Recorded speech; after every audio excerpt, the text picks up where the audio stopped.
नमस्कार, मैं हूं आपके साथ योगिता वाजपेयी। गुड मॉर्निंग छत्तीसगढ़ आप देख रहे हैं। तो छत्तीसगढ़ की आज किन खबरों पर दिन भर रहेगी नजर, ये आपको बताएंगे, लेकिन उससे पहले नजर हेडलाइंस पर। दिल्ली दौरे पर CM Vishnudeo Sai investor meet में होंगे शामिल। छत्तीसगढ़ की नई औद्योगिक नीति के बारे में देंगे जानकारी। महतारी वंदन योजना में सनी लियोनी और जॉनी सिंस के नाम से पंजीकृत लोगों को जारी हो रही राशि, कलेक्टर ने दिए रकम वसूली और एफआईआर दर्ज करने के निर्देश। और रायपुर में आज युवा कांग्रेस करेगी सीएम हाउस का घेराव। बढ़ते अपराध और बेरोजगारी के मुद्दे पर हल्ला बोल, गांधी मैदान में जुटेंगे हजारों युवा कांग्रेसी। छत्तीसगढ़ में अब तक 64,35,000 मीट्रिक टन धान की खरीदी, 13,37,000 किसानों ने बेचा धान। भर्ती अभियान रोजगार मेला के तहत पीएम मोदी सौंपेंगे 71,000 से ज्यादा युवाओं को नियुक्ति पत्र। युवाओं को वीडियो कॉन्फ्रेंसिंग के जरिए करेंगे संबोधित। संसद में हुई धक्का मुक्की मामले में आज सांसदों से क्राइम ब्रांच करेगी पूछताछ। संसद के बाहर प्रदर्शन के दौरान कटा था बवाल, बीजेपी के 2 सांसद हुए थे घायल।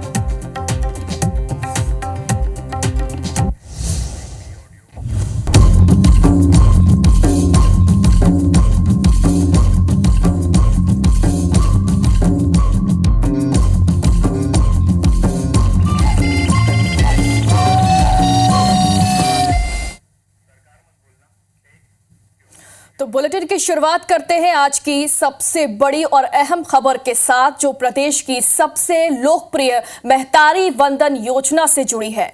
इस योजना को लेकर आज कल जो खुलासे हुए हैं उसने हर किसी को हैरान कर दिया। क्या आप यकीन करेंगे कि महतारी वंदन योजना में एक फर्जीवाड़ा हुआ है और इसके केंद्र में है बॉलीवुड एक्ट्रेस और पूर्व पॉर्न स्टार सनी लियोनी। दरअसल सनी लियोनी का नाम छत्तीसगढ़ में महतारी वंदन योजना में हुए फर्जीवाड़े से जुड़ा है। चौंकिए मत, क्योंकि फर्जीवाड़े का सनी लियोनी से कोई भी लेना देना नहीं है। तो आखिर क्या है पूरा मामला और क्यों चर्चा में है सनी लियोनी का नाम, देखिए खास रिपोर्ट।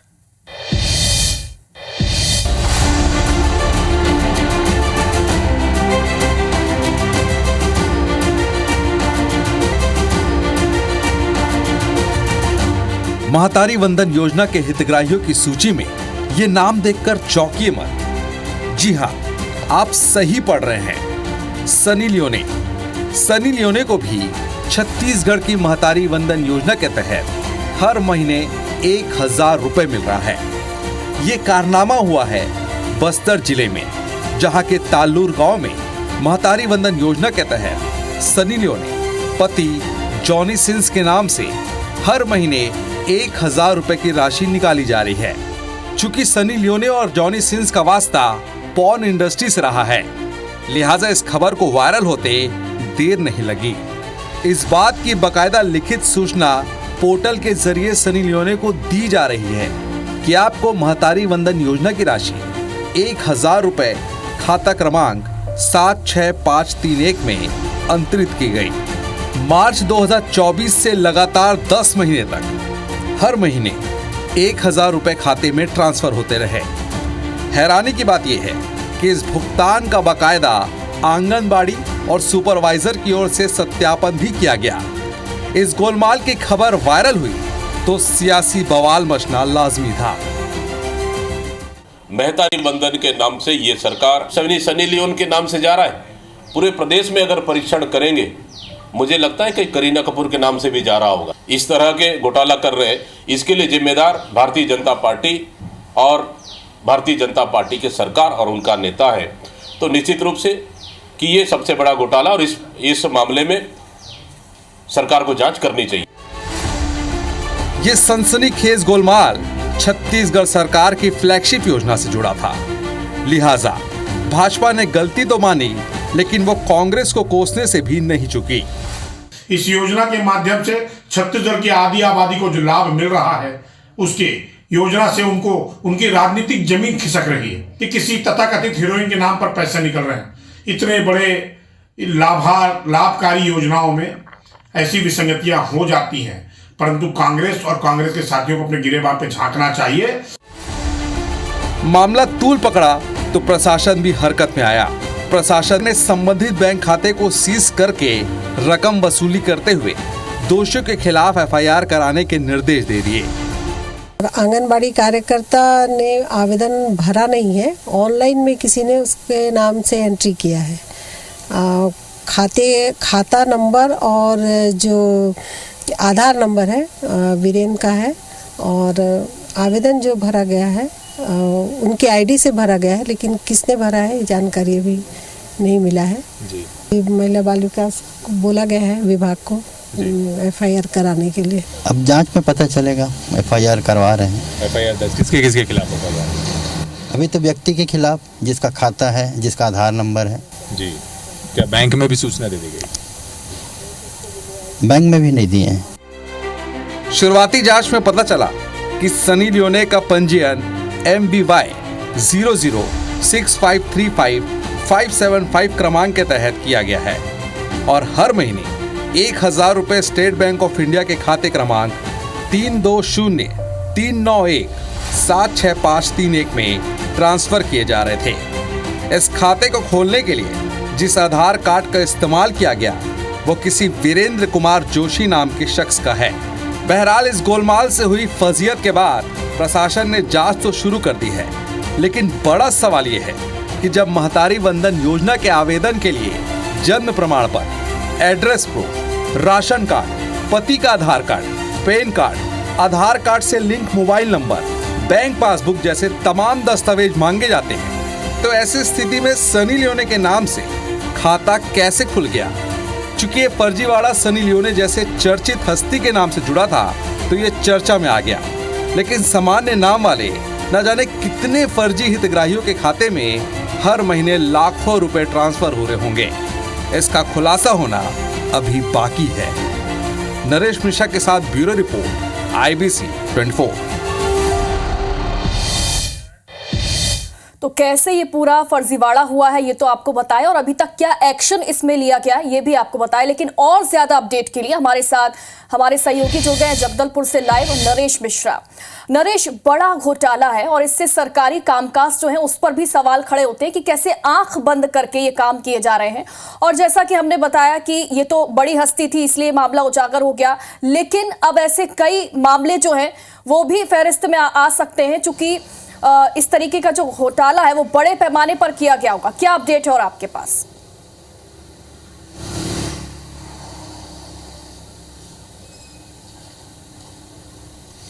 देखिए, फिलहाल तो जो वीरेंद्र जोशी जिसका आधार कार्ड और जिसके खाते में पैसे जा रहे थे उसके खिलाफ धोखाधड़ी के मामले को लेकर एफआईआर दर्ज कर दी गई है बस्तर थाने में। और कल एक जांच टीम कलेक्टर के निर्देश पर तय की गई थी और इसने तालूर गांव में बयान लिया है आंगनबाड़ी कार्यकर्ता और जो अन्य जो जिला कार्यक्रम अधिकारी और जो तमाम सारे लोग हैं, इन सब से बातचीत करके उन्होंने रिपोर्ट तैयार की है और वो कलेक्टर को आज सौंपी जाएगी।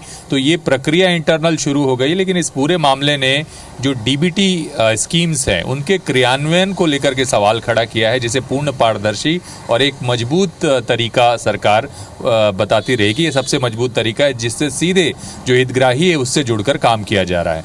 और आप अंदाज़ा लगा सकते हैं कि कितनी जल्दबाजी में इतने अलग अलग वेरिफिकेशन के स्टेज हैं, डॉक्यूमेंट्स की इतनी आवश्यकताएं हैं, उसमें लापरवाही बरती गई है।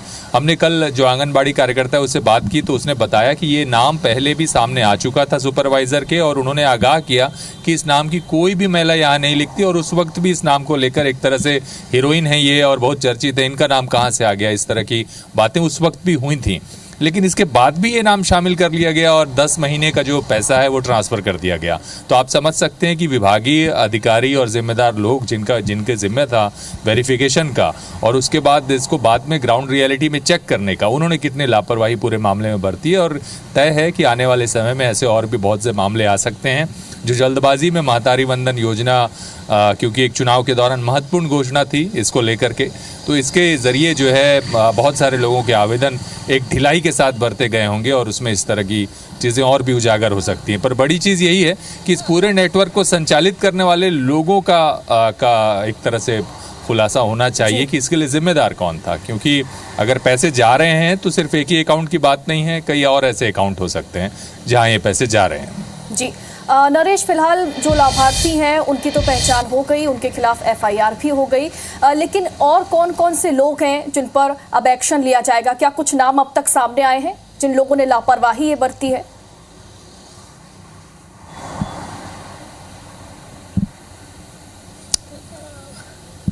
नहीं, देखिए, अभी तो केवल बयान और प्रतिवेदन तैयार किया जा रहा है कि किस तरह से और किस वजह से लापरवाही हुई है। पर इसमें दो बातें सामने आ रही हैं, जैसा कि आपने जॉली जेम्स तहसीलदार जांच अधिकारी का बयान भी सुना कि वो बता रही थी कि ये एक ओपन एक्सेस था, एक तरह से कि ओपन आईडी के जरिए कोई भी अपना आवेदन कर सकता था।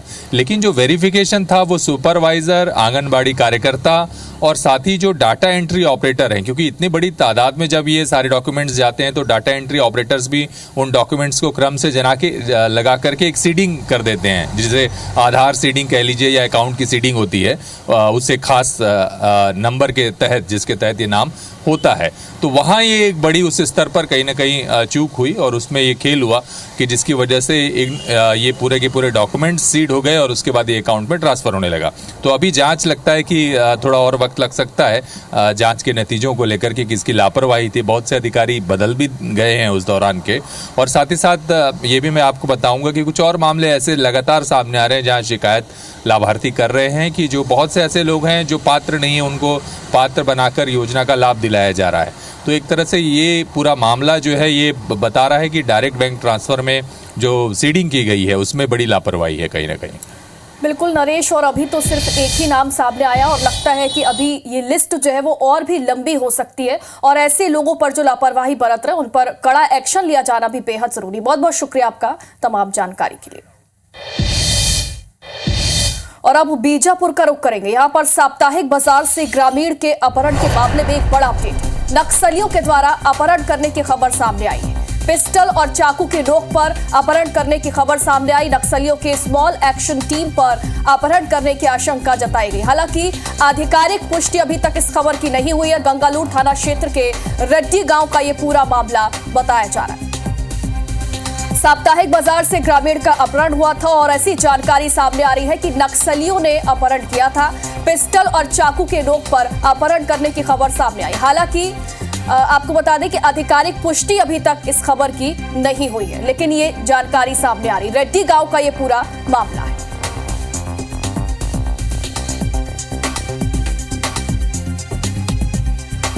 ज्यादा जानकारी के लिए हमारे सहयोगी संतोष हमारे साथ जुड़ रहे हैं। संतोष, आधिकारिक पुष्टि तो नहीं है, लेकिन फिलहाल क्या जानकारी है आपके पास? जी, आपको बता दूं कि जो सूत्रों से जो खबर मिल रही है, साप्ताहिक बाजार के समय एक युवक या ग्रामीण बोले, एक मुकेश हेमला नाम के ग्रामीण बताया जा रहा है, जिसको 4 से 5 अज्ञात लोगों ने पिस्टल और चाकू के नोक पर अपने साथ लेके गए, अपने साथ जंगल की ओर लेके चले गए। हालांकि इस पूरे मामले को लेकर स्मॉल एक्शन टीम की घटना को एक अंदाजा जताया जा रहा है, लेकिन किस लिए अपहरण किए हैं और पूरा मामले का अभी तक कोई खुलासा नहीं हुआ है। इसके साथ भी आधिकारिक पुष्टि नहीं हुआ है, लेकिन इस इलाके में दहशत का माहौल बना हुआ है, क्योंकि इसके पहले भी अपहरण करते थे, पुलिस मुखबिरी का आरोप लगाते थे, हत्या भी करते थे, पुलिस मुखबिरी का आरोप लगाते थे, क्योंकि लगातार पुलिस सर्चिंग के चलते जिस हिसाब से माओवादियों के झटका पहुंच रहा है उसी के वजह को देखा जा रहा है। हालांकि इस पूरे मामले में अभी किसी प्रकार का खुलासा आधिकारिक पुष्टि नहीं हुई। बिल्कुल उम्मीद है कि जल्द ही खुलासा होगा। बहुत बहुत शुक्रिया आपका तमाम जानकारी के लिए। और अब बीजापुर से एक और बड़ी खबर है। यहां पर नक्सलियों के लगाए स्पाइक होल के चपेट में आने से जवान जख्मी हो गया। दंतेवाड़ा डीआरजी में पदस्थ है यह घायल जवान, आशीष नाग इनका नाम बताया जा रहा है। पुन्नूर के करीब स्पाइक के चपेट में यह जवान आ गया। जिला अस्पताल में घायल जवान का इलाज चल रहा है।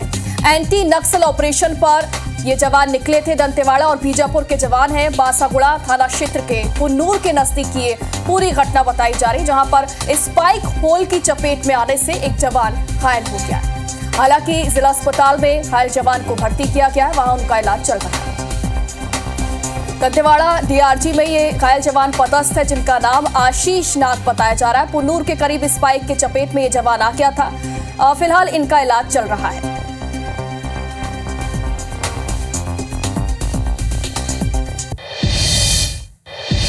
और अब छत्तीसगढ़ में मौसम के क्या हाल है इसकी जानकारी भी आपको दे देते हैं। कोहरे की चपेट में आ गया है छत्तीसगढ़। कई जिलों में घना कोहरा छाया हुआ है। पश्चिमी विक्षोभ और बंगाल सिस्टम से मौसम में बदलाव हुआ है। सरगुजा संभाग समेत मध्य छत्तीसगढ़ में कोहरा छाया हुआ है और नमी आने की वजह से तापमान में भी गिरावट आई है। कई जिलों में घना कोहरा छाया है। रायपुर एयरपोर्ट पर रनवे विजिबल रेंज जो है वो 600 मीटर हो गई है और कोहरे के चलते रायपुर की कई उड़ानें भी प्रभावित हो रही हैं। सुबह रायपुर आने वाली फ्लाइट देर हो गई, उसमें देरी हुई है आपको बता दें, और दिल्ली से रायपुर की इंडिगो फ्लाइट भी देरी से चल रही।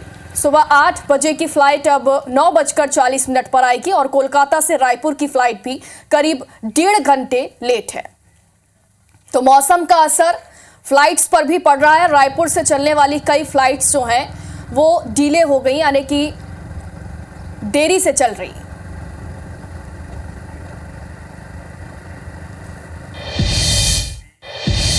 और इधर बालोद में भी मौसम का कुछ ऐसा ही हाल है। यहां पर घना कोहरा छाया हुआ है। कोहरे की वजह से विजिबिलिटी बेहद कम हो गई है और जाहिर तौर पर जो आने जाने वाले लोग हैं उन्हें परेशानी हो रही है। ठंड से बचने के लिए लोग अलाव का सहारा भी ले रहे हैं। हालांकि बदली के चलते तापमान में थोड़ी सी गिरावट दर्ज की गई है, लेकिन कोहरे की वजह से लोगों को आने जाने में परेशानी हो रही है। छत्तीसगढ़ के मौसम में लगातार बदलाव हो रहा है और बताया जा रहा है कि बंगाल के सिस्टम की वजह से यहां पर मौसम में बदलाव हुआ है।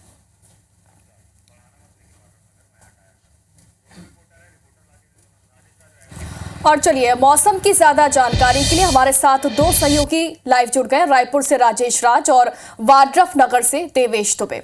सबसे पहले राजेश राज का रुख करेंगे। राजेश, क्या अपडेट है मौसम का, बताइए।